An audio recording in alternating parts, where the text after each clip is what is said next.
नमस्कार दोस्तों, कैसे हैं आप? उम्मीद है अच्छे ही होंगे। दोस्तों, हमारी आज की पोयम का टाइटल है अट नहीं रही है, जिसके लेखक हैं सूर्यकांत त्रिपाठी निराला जी। दोस्तों, सूर्यकांत त्रिपाठी निराला जी के बारे में मैं अपनी पिछली वीडियो में पहले ही बता चुका हूँ। तो आइए दोस्तों, बढ़ते हैं उनकी कविता अट नहीं रही है के बारे में। अट नहीं रही है बेसिकली 3 पैराग्राफ में डिवाइडेड है। आइए एक एक करके इसके सारे स्टैंजा को समझने की कोशिश करते हैं। आइए अब अपने फर्स्ट स्टैंजा की ओर बढ़ते हैं, जिसका एक्सप्लेनेशन ये है। प्रस्तुत पंक्तियों में कवि ने फागुन के महीने की सुंदरता का बहुत ही सुंदर वर्णन किया है। होली के वक्त जो मौसम होता है उसे फागुन कहते हैं। उस समय प्रकृति अपने चरम सौंदर्य पर होती है और मस्ती से इठलाती है। फागुन के समय पेड़ हरियाली से भर जाते हैं और उन पर रंग बिरंगे सुगंधित फूल उग जाते हैं।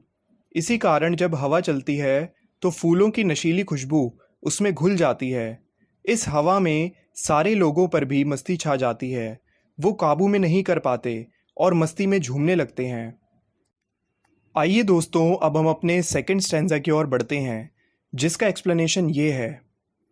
इन पंक्तियों में कवि कहते हैं कि घर घर में उगे हुए पेड़ों पर रंग बिरंगे फूल खिले हुए हैं। उन फूलों की खुशबू हवा में यूं बह रही है मानो फागुन खुद सांस ले रहा हो। इस तरह फागुन का महीना पूरे वातावरण को आनंद से भर देता है। इसी आनंद में झूमते हुए पक्षी आकाश में अपने पंख फैलाकर उड़ने लगते हैं। ये मनोरम दृश्य और मस्ती से भरी हवाएं हमारे अंदर भी हलचल पैदा कर देती हैं। ये दृश्य हमें इतना अच्छा लगता है कि हम अपनी आँख इससे हटा ही नहीं पाते।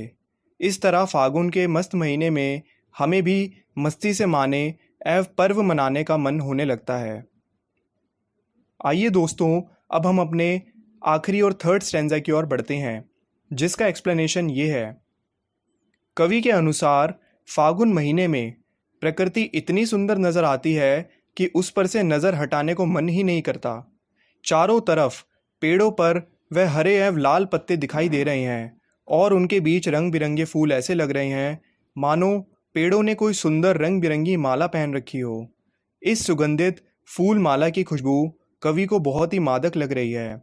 कवि के अनुसार फागुन के महीने में यहाँ प्रकृति में होने वाले बदलावों से भी प्राणी बेहद खुश हो जाता है। कविता में कवि स्वयं भी बहुत खुश लग रहे हैं। तो दोस्तों, बेसिकली इस कविता में कवि ने प्रकृति की व्यापकता का वर्णन बड़े ही सुंदर ढंग से किया है। होली के समय महीना फागुन कहा जाता है।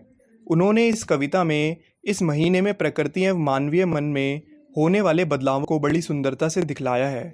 फागुन के समय पूरी प्रकृति खिल सी जाती है, हवाएं मस्ती में बहने लगती हैं, फूल खिल उठते हैं और आसमान में उड़ते पक्षी सबका मन मोह लेते हैं। इसी तरह प्रकृति को मस्ती में देखकर मनुष्य भी मस्ती में आ जाता है और फागुन के गीत, होरी, फाग इत्यादि गाने लगता है। तो दोस्तों, यहाँ पे हमारा एक्सप्लेनेशन ख़त्म होता है। उम्मीद है आपको ये वीडियो समझ में आ गई होगी।